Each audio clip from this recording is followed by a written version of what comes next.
Welcome everybody to the big show. Today we're going to talk about artificial intelligence and how it is going to change everything. It's a great conversation. Christian's going to tell some jokes. Hoagie is going to let us in on Taylor Swift's future albums and much, much more coming up on this edition of Service Drive Revolution.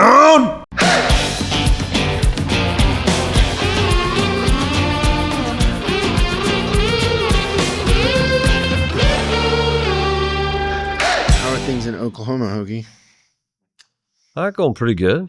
Hoagie told me once he knows when Taylor Swift's coming out with a new vinyl. Do you know how he knows? No. Like he's got an inside track? Yeah, for sure. Wow. Yeah. Okay. It's pretty inside. I can't wait to hear this. His daughter asked for what chores she can do for $40. I think the new vinyls are usually about $40 or so. Yeah, so whenever my 15-year-old starts asking for chores, like I know there's a drop coming. Yeah. Are they always $40? I think so. So she's pretty staying with her pricing and everything like that? Always pretty much stays right around there. But I actually think that's kind of sweet because you would think that a 15-year-old would be downloading all the music, but she wants a record. Mm-hmm. No, Taylor's trained them. Yeah. She puts a lot into the collectability and exclusivity of the vinyl. So she's doing like different colors and stuff like that? Oh, different colors by region, by time, by her mood, probably by store that sells them. I would guess that there's probably like official Target one or whatever. She's really good right? at that. She's a merchandiser. Oh, for sure. Well, and there's and everything's tied together, right? Like there's this whole cryptic underworld of the Taylor thing, and part of that's tied to the vinyls too. And for your daughter, I know that you're a family of Chiefs fans. There was no intensity change, right? When she started dating Kelsey, it's always been like this. Intensity for what? For her fandom of Taylor Swift. Oh yeah, for sure. She doesn't care about the Chiefs thing, does she? Yeah. No. They my daughters and my wife care about the Chiefs. For me, not for that's them cool. At all, so and just in case you've been living under a rock, Taylor Swift, who's an American artist, is dating one of the Kansas City Chiefs that is Hoagie's team. Yeah. When it comes to the NFL. Yeah, and he made her, and it's a family thing because your dad. Yeah, grew up in Kansas City, and we had the pleasure of hanging out with your dad. He was a big hit at the Raiders Chiefs game in Vegas. He loved it. He was the life of the party. He does that sometimes. You know, he was the life of the party in Yukon, Oklahoma last week too. Did I tell you about that? Oh man. So he calls me, normal occurrence, but he calls me and he's like, "Hey, I need to tell you something in case the cops show up." I'm like, "In case the cops That's show how up." every conversation should start by with your 7-year-old father. Said that before? No, I've never had this conversation with him before in my life. So he goes on to tell me this story, and I just want to get to the punchline. And I'm like, why would the cops show up? Like, I don't understand. That's exactly what I asked him. But he's like, well, I went to the grocery store and I went in. I was just in there for a couple minutes, and I came back out, and my truck was gone. And I was like, oh no, my truck got stolen. And so he, is walking to where he parked and, getting ready to call the cops and everything.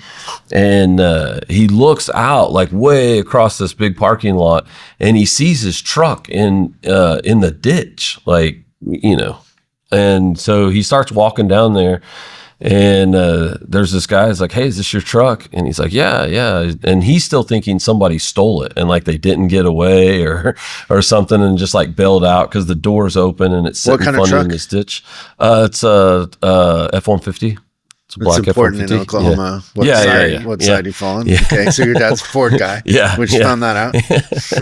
So was talking to this guy, and this guy's like, yeah, I already called the cops, and everything. And he's like, well, it looks okay.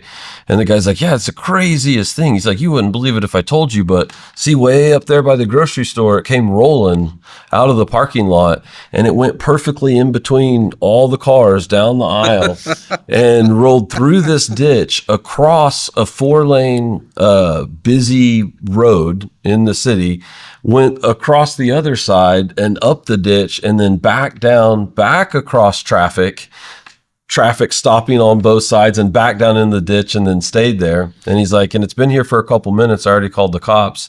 And then you came walking out just literally after I got off the phone. And he said, so I look down the road and I see like blue and red lights coming, and the truck looks okay. So I didn't want to hold up traffic. So I just got in and drove off. I'm like, so you ran from the cops? No. Wait, so do we know? No. Did he leave it running? No, it was not running. It just wasn't in gear. So he put it in neutral? He just never, I think he turned the truck off. Yeah. So he hit the button to turn the truck off, but never shifted it to park. Yeah, but shouldn't it have jumped out. stayed in drive? Yeah, but it'll still roll in drive. Is it one of these, or is it one of these? No, it's one of these. Okay. It's like a shifter on the center console. I feel like the rolling tells me it was in neutral, or he left it running, but No, That's hilarious. he That's contends he didn't Okay. leave it running. Did the cops ever And call? no, the cops never called, but he can't. So he gets in and drives off, and then he said, as he was driving down, to head back home, he sees blue and red lights coming the other direction, and he's like, but then I felt like I should still check the truck, so I turned off into a neighborhood real quick to check. I was like, so you're running from the cops? He's like, no. Like each step of the way, he contends he wasn't running from the cops, but like everything says he was. And I was like, so you calling me worried about them showing up here?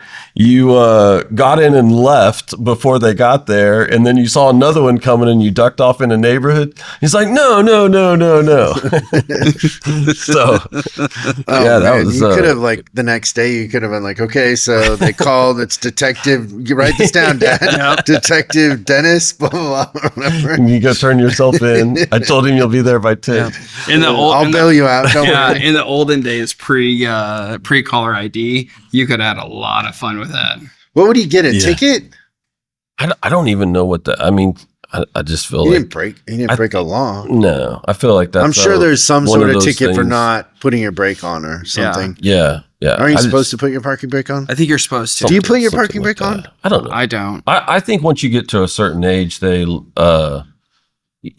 they might encourage me to take his driver's license, take his car away or something. I don't know. I would guess that's I didn't- that's probably his What do biggest you mean? fear. You don't. Yeah, probably. I would You don't say even that have to know how to talk, and you can be president. So Yeah. you can let your dad can play Frogger with traffic for a long time. And by the way, he won from the sounds of it. Yeah, He made flawless. He's 1-0 at the moment. That always happens to me with my stepdad when I drive his truck when I'm up in Washington, because he always puts the e-brake on, and I swear This thing won't go. I owe him an e-brake. No, the e-brake doesn't work that good. It takes a while to notice. Yeah. It's not holding anything back. It's funny. Oh, and I'm always funny. like, man, I just haven't put an e-brake on, I don't think, Yeah. for as long as I can remember. Yeah. It's just funny. I don't live on a hill. Yeah. That's a good point. So that's what's been going on in Oklahoma. Interesting. That's pretty great. Good times. Pops is I running love from the it. cops. Yeah. Okay, you want to do a little news and then we'll... I do.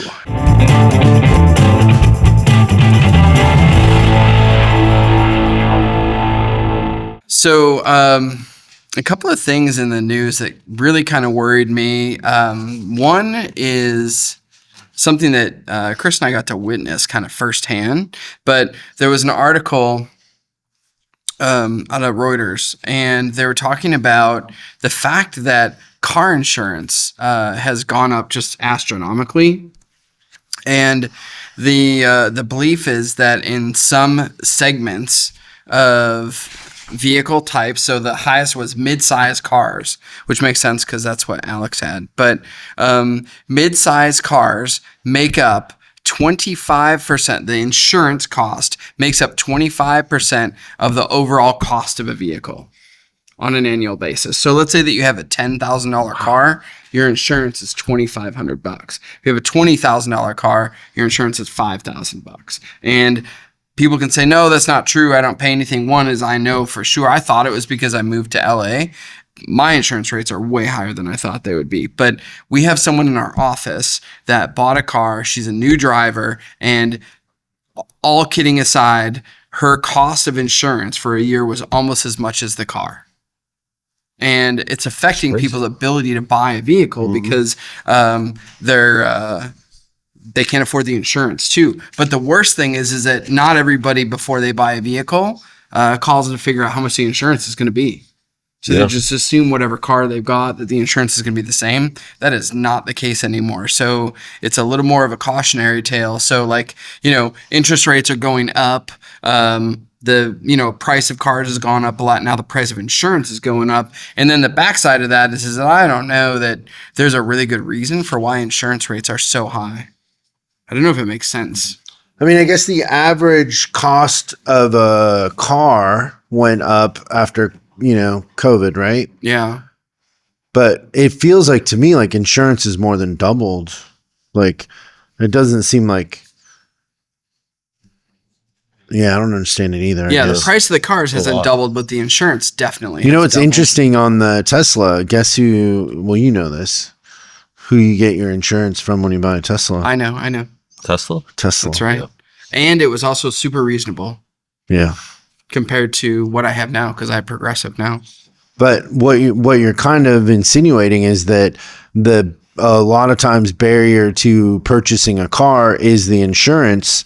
Tesla has their finger on that. Yeah. Maybe Ford and GM and Toyota should start doing their own insurance. Yeah.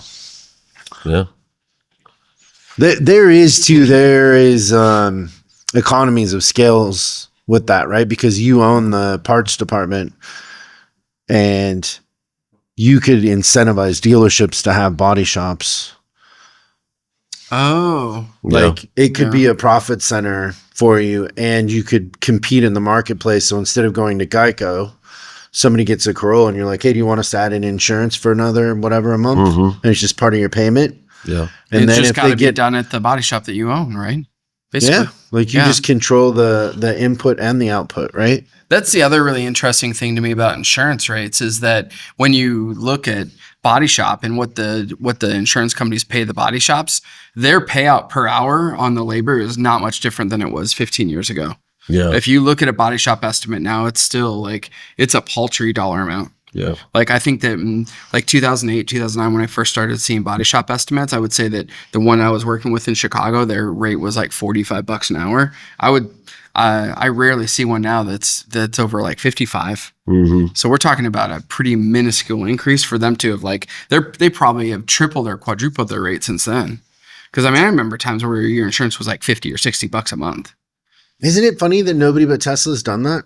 Yeah, that really is interesting. Like Tesla really did study the Henry Ford thinking and model in the sense that Henry Ford used to show, when he's trying to sell flooring or whatever, he would talk about if you were to rebuild the Model A, or was it a Model A? It was a Model T. Model T. If you were to rebuild that through parts and service, it was like $2,500, but it'd be like $17,000. Yeah. That the real profits were in selling the parts. That's brilliant. Yeah. And that's a way to control that. Absolutely. Isn't that interesting that on the bank side of things, they all own their own bank, right? And they can control their financing and rates and stuff like that, right? Like I would contend that the insurance revenue is more valuable in the sense that you can use that money in different ways, right? Like instant capital. Well, you can loan it to yourself. You can invest it. You can do a lot of stuff with it. So, and it's also tax free until you pull it out. So your ability to leverage that money is different than a bank, but I would say in some situations more useful. Yeah. Yeah. I think it's interesting they have that, but not insurance.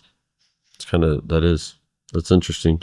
You know, the other thing that I was thinking about when you were talking about that is it still to this day surprises me, but it's been going on for, I don't know, it's been pretty calm in the last 10 years, but in recent years, it's even more is when you go to stores that aren't even in big metro areas, how many of the younger people at those places do not own their own cars. They Uber to work. Like it's really common. It's very surprising to me, especially, if you're in Oklahoma City, it makes more sense if you're in downtown LA or something, but And they just do that because it's cheaper. they just do that. Yeah. Yeah. Yeah. And, Interesting. and there's an argument to be made for that. Like what your Uber bill's $1,000 a month or whatever. And they're like, yeah, probably, but I don't, I don't have a car payment and I don't have insurance and I don't have gas and all that stuff. And it's way more. So it's interesting. That is interesting. And then another piece in the news is that there's a lot of fear from consumers and dealerships alike that the election is going to mess up the economy. And what was that number that I had here? Yeah. I mean, that's never happened before. Right? 2008 wasn't a election year. Yeah, that's going to be very interesting. So, yeah, 41% of all consumers believe that vehicle prices are going to rise, and dealerships expect that 38% of dealerships expect that it's going to get worse, and 74% of consumers, 81% of dealers believe the election is going to directly influence the automotive industry. So everyone's kind of like wait and see. And the funny thing is the story didn't say like, it doesn't matter who wins, I think. They still think it's all going to be a mess, which it's already starting to be a mess. The interest rate thing is crazy. Inventories being all kinds of weird. Like there's a lot of things. Hoagie's dad's, the story about your dad reminded me of something that happened to me this weekend while I was driving down the road. And this is a pretty normal occurrence. Had the convertible top down, and then lady drives past me, and she like yells out her window. She's like, "Jackass!" And I'm like, well, I probably did something to deserve that. And I just said, "I'm sorry." And then I kept driving, go around Very Midwest answer, by the way. Canadian almost Canadian. It's like all about upper the Midwest. accent. So I just say, "I'm sorry." And I keep driving, go around the corner, ran into a donkey. You got a little chuckle out of me. Thank you. I'll take it. I also asked for permission first to make sure that I could, that wasn't a red card violation. I still don't have any red cards. I'm slacking. I'll get them before we go to Denver, though. Promise. Or Aspen or wherever we're going. Sure. Okay, AI. Do you guys know that I'm pretty good with AI? Artificial intelligence? No. I did a lot of the pictures in the leadership book with AI. It's awesome. Like I would say, give me Kennedy in the Oval Office eating ice cream. It's awesome. It's crazy, isn't it? It's easy. Well, I mean, I don't know that it's easy. You got to play around with it. It does most of the work, but you got to guide it in the right thing. Mm-hmm. I've seen some pretty fascinating writing that it did. I got really good at it with the pictures, but only because I worked at it. It wasn't easy. There are some nuances to it. Yeah. But it is fun. Yeah. So how is AI going to change our industry? And I think this comes in many forms because there's kind of there's the marketing aspect, the customer experience, and then the internal stuff, right? So when it comes to techs, how do you think it's going to change for the technicians, for them and them using it as a tool? Man, I don't know. I think this will be one of those things that, you know how you watch some of those videos now about people in the early 90s talking about the internet and just how funny it is to listen to them talk about it. I think this will be one of those things where we look back on it and you're like, oh man, but I think for Like you used to have to submit a request to the manufacturer and then wait for somebody to read it and then reply with a bunch of things that you already did, like restart it. So I definitely think the conversation will be, different than what we think it is right now, but that would be my hope, I guess. So in thinking about it, I think about what I would like for it to solve, and that's definitely one of the things is just to be able to streamline stuff. Like a lot of techs today, and have for a while now, feel like, at least working in the dealership world, your hands are kind of tied behind your back and you're asked to fix the car, right? Like sometimes you just, like you said, you're emailing or submitting a whatever kind of pre-approval case or Puma case or whatever it is to try and get authorization for this thing. You know what the car needs, like you have it all there. And so for it to be able to facilitate some of that stuff, I also think like, it taking the data that we have and using it to where it can give me educated guesses on problems that I'm having with diagnosis, taking stuff and organizing that in some way. Because there's really not a great one of those out there. Like the ones that exist are kind of not a whole lot better than going and sifting through stuff on Reddit and saying, okay, this guy said this, was happening, and that's kind of the problem I got. So it's a lot of like trying to, connect dots. And so I think AI can, take a lot of that data for a tech and organize it in a way that's pretty useful. And I was just kind of playing around with it too. Like I would, ask common, ask what the fix was for things that I already knew. So I'd take like an old BMW and say like, hey, on this year model, I got this '06 BMW 330i that's doing X, Y, and Z. And like you said, you kind of got to know how to ask the right question to get the right answer. But I mean, all in all, it's pretty good. So I think it'll, I think there's already, on one of the last episodes, there was a tech did you see that comment? He had said like, hey, I've already tried AI, and he kind of had the same experience I did, where he was using it, just to kind of test it. He already knew the answer. And he's, kind of the same conclusion. You can use it. It's a little clunky and you kind of got to force it the right direction, but it's pretty spot on. It's interesting. My thought is that it could level out the playing field a little bit, because if you really think about the last 30 years of cars, the technicians just gotten thrown under the bus, right? Because they've gotten so technologically advanced.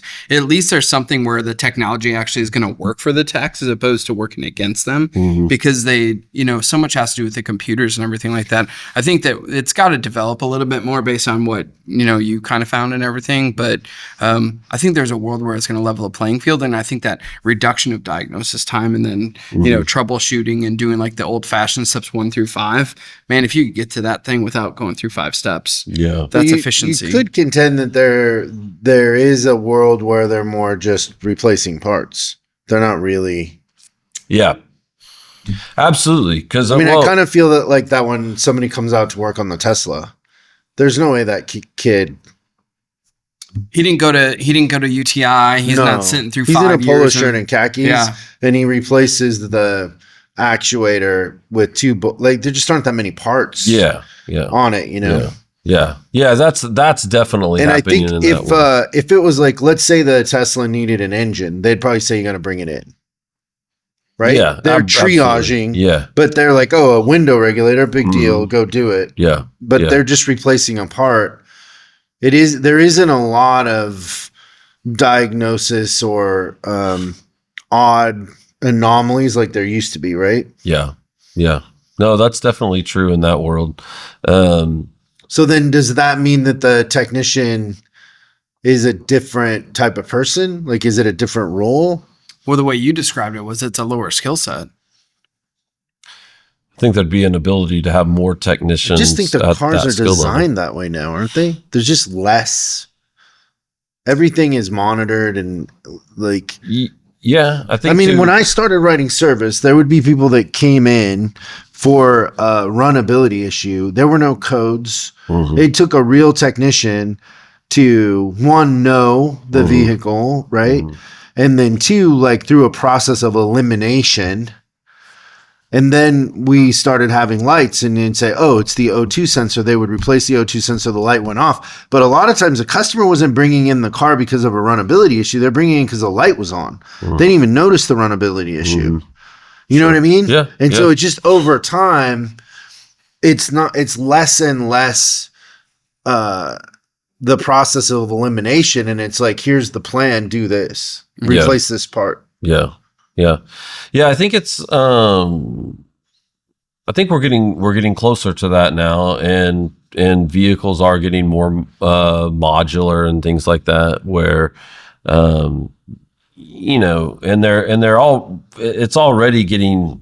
We have a few domestic manufacturers that still, like actually have guys that can rebuild transmissions and stuff like that. Like most of the time, most manufacturers, you're pulling it out and putting a new one back in. And so I think we'll see that continue. And I definitely think, like in the Tesla world, they do have a guy. It's not AI, but they have a guy that is doing diagnostics remotely and things like that. And even in the very beginning, that was a big thing for him. When I was working on Roadsters, we pulled logs on cars before we went through cellular data. Every car had connectivity that way, had GSM connectivity. And so we were pulling it, looking at it. And most of the time we could diagnose it before we went there, because I might have to go, 1,000 miles. You could have just sent a kid to replace a socket or whatever it was. Yeah. So the last years of telematics, all that data, even when a technician isn't hooked into a car in the workshop, these manufacturers are getting data from these cars 100% of the time. And it was funny. Like there was even like a way you could turn the data off and it would still transmit data. So and I think that's true of all manufacturers. I think they're all have everybody has telematics now, and everybody's getting information from the cars, and so I think using AI to be able to spot those trends and things, I think it'll fundamentally change diagnostics. I do, because I just think it'll give that information back to the technicians in a way that's very useful, way quicker. A lot of times we're figuring it out years later after it becomes a common trend and stuff like that. And I think it'll be able to spot that stuff a lot quicker and speed that process up. And I think that combined with, cars becoming more and more the same than they are different. All that kind of goes together, where it'll be easier to diagnose, and what they're replacing will be, units and things like that. They're not going to be doing a bunch of repair. I also think like the warranty audit will eventually go away, because the manufacturer will control every aspect of it anyways. Yeah. Like there isn't a lot of room for variables. Yeah. Anymore. Yeah, there won't be anywhere to hide, and it's already getting smart in a lot of ways because of all the connectivity. It can tell what was done and what was not done, and stuff like that. So I definitely think you're right on that. Like, yeah, it'll just be a straighter line. Yeah, they're not going to try and audit you and compare the time punch to the documentation on the RO and all that stuff. It'll have all the information. Now on the advisor side, we've talked about this many times. We've had people come on that have their own automated kiosks and that sort of thing.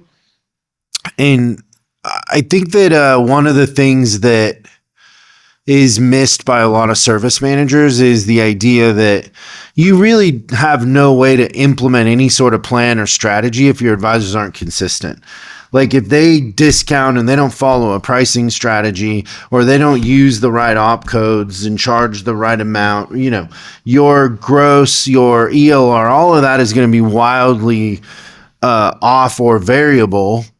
because there's no consistency. So you can't achieve a certain outcome if you don't have consistency across the advisors, across all of the, op codes, I guess, in a sense, right? Now that's kind of for what we're talking about, that's a harder thing to do for a service manager, but on the automated side, that's automatic. Like there's the consistency. Everybody gets a menu presentation is what I say. Thinking the same Yeah. With the kiosk thing. Like there's no exceptions to that rule. I think that the only thing saving grace is the human connection.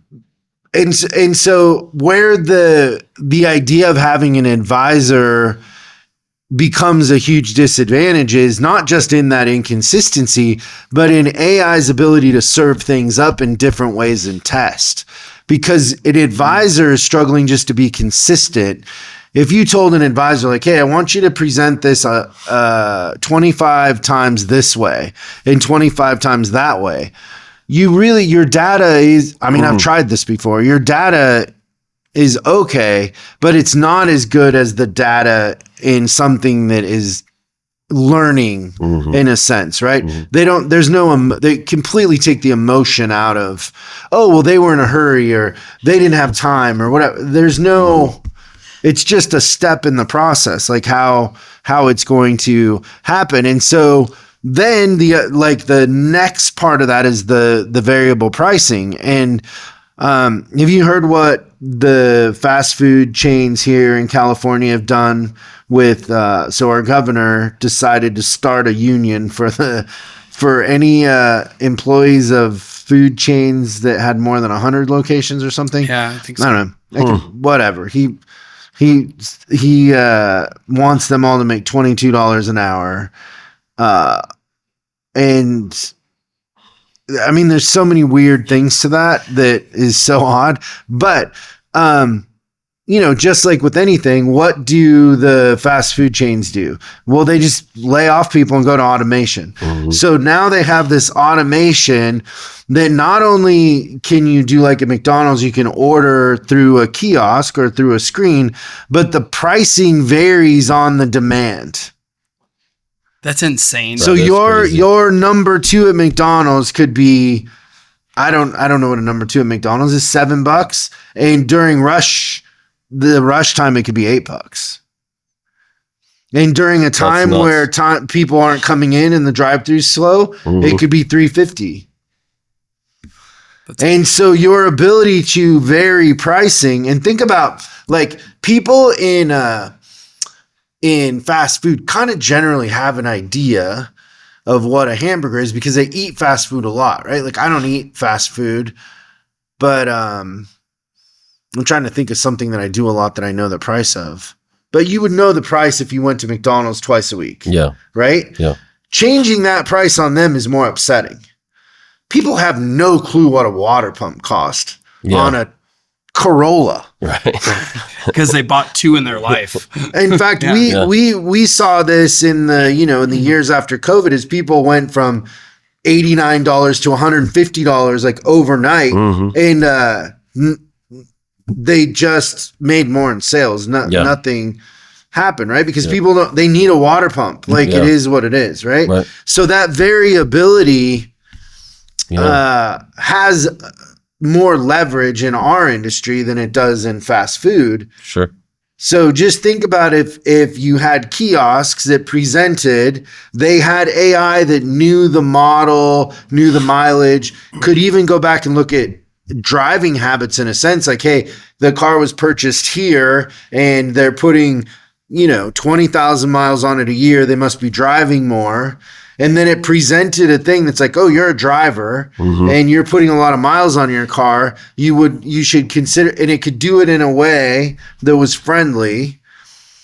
But, you struggle to get an advisor to check history sometimes. This thing's not only going to check history, it's going to do an analysis on behaviors and habits. And, oh, they live in this zip code, so they probably are of this income level. So I'll present it this way versus, I'm going to put a coupon on this one because of their name. There's so many ways that you can leverage that. And lower your expenses in a way. You could raise your margins and lower your expenses. Yeah. What do you think about that? That's crazy to think about, the variable pricing. Yeah, that all makes sense. It's interesting. You can do variable pricing on demand. Like, hey, we got Hyundais and we got 7 transmissions backed up. Where do you want to go in the line? Right. Yeah. You know what I mean? You can sell the spot in line. Oh my gosh. Yeah. Yeah. That's insane. Yeah, that is. It's funny. I don't know of anybody that's gone strictly to kiosks. Have you seen that? Never. So it's funny. I know one thing that happens right now a lot is maybe they're piloting them and they have 1 or 2 of them. Yeah, it's one. And what ends up happening, I'm finding out in these stores, is the advisors will find out, if there's if it's an appointment or non-appointment, and say, okay, what are you in for? And the customer will be like, oh, just an oil change. Be like, oh, okay, you can check in at that kiosk right down there. It's the equivalent of giving it to the new guy. Yes. Oh, that's funny. The kiosk is the new guy now. I mean, we're historically terrible at those sort of things. But there's a better way to do that, in the sense that you're not eliminating an advisor, you're eliminating how many customers an advisor can touch. Mm-hmm. Yeah. So the advisor still walks them up and says, hey, put your stuff in here, do the thing. They look at the paperwork, but they can do 3 customers at a time in a kiosk. Yeah.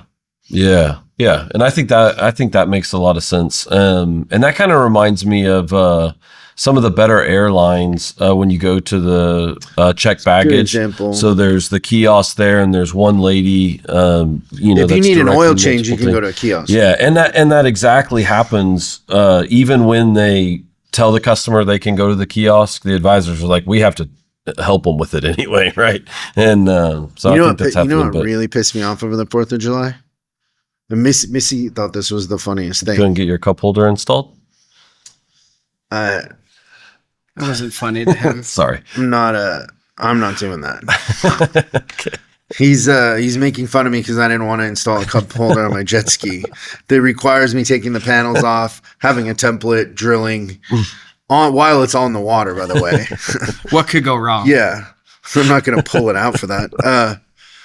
What was I going to say? Oh, sorry. So I'm flying to Seattle, and it's Delta, and I'm trying Delta instead of Alaska Airlines because Alaska Airlines is the Seattle airport, and it's just the lines are terrible or whatever, right? Well, Delta at LAX isn't any better. So I go to what is Delta's first class line called? Like Premier or?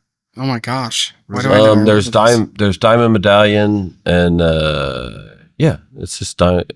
But they have the 2 lines, right? There's like whatever the first class line is, right? I go up and there's a person guarding the snake, whatever you call that thing when you wait in line. And he says, are you Premier or first class? And I go, yeah. He goes, can I see your ticket? And I'm like, no, I'm here to print my ticket. Like, that's why I'm going in line. I'm going to check a bag and they're going to hand me a ticket. And that's how this works. Well, I need to see your ticket. And I'm like, I'll show it to you on my way back. Like, funny. I guess everybody just does their ticket on their phone now. That sounds so close to a Seinfeld episode, though, doesn't it? Yeah. Like, that's literally Missy was cracking up. So then Missy pulled up on her phone our email from them or whatever and showed him. Yeah. And I guess that was enough for this. Yeah, I haven't had a paper boarding pass in a long time. Guy should be working at the DMV. Yeah. Yeah, that is frustrating. Like, I'll show you my ticket coming back, but they're going to print it. Yeah. You're keeping me from getting the thing you're asking me for. I'll show it to you. Come walk up here with me. And come with me. We'll do it together. Yeah, that's funny. They're just like, don't let anybody in line that doesn't have a ticket to get a ticket. You're like, what? I guess even though that's the other thing Missy pointed out to me is when I went to scan my paper ticket, it didn't scan, and then she put the digital one on and it worked. So it's I think super app they're friendly discouraging you from doing the paper. But my problem is my TSA pre never stays in there. So I always go to the thing and make them say, because I go through security, I get up there and they're like, you're not TSA pre. And I'm like, no, I am. And for some reason with Delta, it always erases it. It's not in your profile forever. That's frustrating. Although I did ask the lady, and it was in my profile coming back. So that was good. Yeah. So AI. The other thing that I had was marketing, right? Yeah. And that's like funny too. Like I saw this person talking about Google, and they were debating like, oh, Google goes through all your emails and listens to everything you do and the whole thing. And they were saying like, Google someday will be better at picking your future spouse than you are. And they know everything about you, and they will pick the person that you'll be married to forever, not, because divorce rates are pretty high, all things considered, right? But you might not like that person right at first because there's no emotion in what Google is looking at. It's just like, oh no, they're one of these and they like this, and this person would tolerate their this, and like, right? It's like it's making alignments, not emotional decisions in a sense. And so I think that's funny too with the marketing is we see that with the marketing is it just goes out there and it's like, oh, well, these people bought this book, so let's go find more of those people. Do it again, right? It's very intuitive in the sense of. And it used to be that you had to target. And now the more broad it seems that you keep it, the better Google can do its thing. One of the craziest things about the leadership book and selling that on, it's AI, right? Facebook and Google is that 50%, or is it 48? It's really close to 50, but it's just under. Of the buyers are females. Yeah, you told me that. If I went and designed a marketing plan and somebody said, who's going to buy your book? I would say, just like anything, it's 20% female. Yeah. Where we have the ability, if it's 50%, it could be 60%. And the AI could go find that right now in this time in the world with my face and whatever, females are buying the book, You would never know that without AI. Because you would never try it. Yeah. I wouldn't even spend money on it because I would bet that women wouldn't buy my book. Well, yeah. Remember when we determined what our initial group was, and then we had stuff outside the group, and we ended up we threw out the group. It was like males 25 to 45 or something like that. And we ended up flipping it. We changed the ages and then the genders too. Like we just started opening it up. I do have a funny question for you guys. How can you tell if your wife's divorce rate's terrible? It just reminded me of this. How can you tell if your wife's cheating on you? How? If you live in Oklahoma City and then move to Chicago, but you still have the same mailman. So the joke is that the mailman moved with you? Yes. You got it. I don't know. I was hoping it would be better. Yeah, that's fair. Fair that you would want my jokes to be better than they are. Also, I don't really appreciate mail jokes because my mom was a mail carrier, and so was Tim, my stepdad. Yeah, and I like them both a lot. They met at the post office. They love Christian. Do they? I think they're amazing people. One reason too, and it's not his jokes. No, it's my prayer. I would assume. Yeah. My mom was so worried. When he first was coming over, she's like, "So this Christian, is he okay if we pray before dinner?" And I was like, I just walked to. I go, "Christian, are you cool if we say grace before dinner?" He's like, "Oh, I'll do it." I'm like, and that was it. The rest is history. The rest is history. Long drawn out. Yeah. I felt I did a reasonable one this last time. It was still a little bit of a menu, but mostly everyone got. It was actually more genuine. Yeah. Oh yeah, I meant everything I said. Yeah, for sure. It was good. It was a fun trip. I like your. I like Washington a lot. Jet skis, no cup holder. No. Nice, any other thoughts on AI, water, gentlemen? No, I think with the marketing thing, not for everything I talk about to be about techs, but I think about tech recruiting also. With just some of the things you're saying that's true about marketing, my mind immediately went to like helping people with tech recruiting and just broaden their view a little bit on, hey, it is hard to find techs, but you broaden their view and get them to try different things that otherwise they wouldn't have. And, as hard as it is to find techs, if you're doing enough things and you're persistent and disciplined with it, like, turns out you can hire techs, right? And I think AI just speeds all of that up, just like some of these other things we talked about. But it's exciting. What we're doing now, man, it's changing more now in 6 months than it used to in 6 years. I agree. What kind of AI do you think Taylor Swift's using on your kids? All of it. I think Taylor Swift is AI. I think it's all fake. Oh, you don't think she's a real human? No, I think she's generated. Yeah, She's like a cyborg? something. No, I don't know even that- know what that means. But Cyborg is half man, half machine.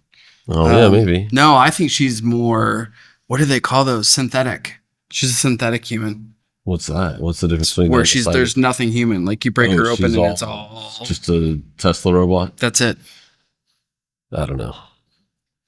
Or she's a really hardworking entrepreneur She's definitely that there. has bad taste in men, which has made a great career Until now. because she Until can now. sing about him. He's gonna break her heart. What are you talking about? I think she'll break his heart. He's so excited that she's gonna write an album about him. Yeah. That's I the don't, kiss of death for her. I don't see how it ends. What do you good mean for the him. kiss of death for her? When she writes an album about you is when you're breaking up. That will be her best-selling album by far. Yeah, and then they'll break up. Because people are emotionally invested in their relationship. The breakup is going to be, she's just got to start working on it now because it's got to come out right away after the breakup. They got to announce the breakup and then, oh, by the way, I have a new album dropping on Monday. Yeah. It's called No More Football or something. I'm I don't know gonna what guess she she's called it. I'm gonna guess What's the album called? she's got 4 songs written already. Cheating Footballer. Yeah. What would you call that album? What's the Taylor Swift album that she breaks up with him? No love. What's her in recent one? It's Pigskin? the worst name ever. Dead Poets Society. Society, something like that. Yeah. God, she's Yeah. dark. Yeah. That's dark. I don't understand that one at all. How do you explain that to your girls? How do you explain to your girls that it's how you pick them? Like your girls can't be 30 something and still trying to figure out how to pick a Yeah, I don't Partner. know. I mean, Taylor Swift's not the example for that, right? Like we'll go about finding different examples. That's a good idea. mom and dad, maybe. yeah. Maybe mom's an Yeah. example. That's funny. Dead Indian chief. It's some about What do you call that album? Dead poet people. What do I you don't call? know. What do you call It's it? not He's gonna Dead cheat Poets on her, right? Society, That's but- what's gonna happen. I guess. I don't know. I figured it'll be some play on, I don't know if you know, but he had a reality show like way back in the day called Catching Kelsey. It was on Netflix. So I bet when it all comes down, she'll twist those words. Yeah, it'll be releasing something. Kelsey. Yeah, something like that. That's perfect. That's actually pretty great. Caught one over the middle. There you go, Tay Tay. Yeah. All right. Thanks, you guys, for hanging out. We'll see you next time on Service Drive Revolution. Thanks so much for watching this episode of Service Drive Revolution. We're uploading new stuff every day, so make sure you subscribe and click the bell icon so you don't miss out. If you have a question you'd like us to answer on the show, call 8333-ASK-SDR and we'll answer your question on the show. That's 8333-ASK-SDR. For special deals on our books and training, head over to offers.chriscollinsinc.com. Now that's offers.chriscollinsinc.com. I'm Chris Collins, and I'll see you in the next video.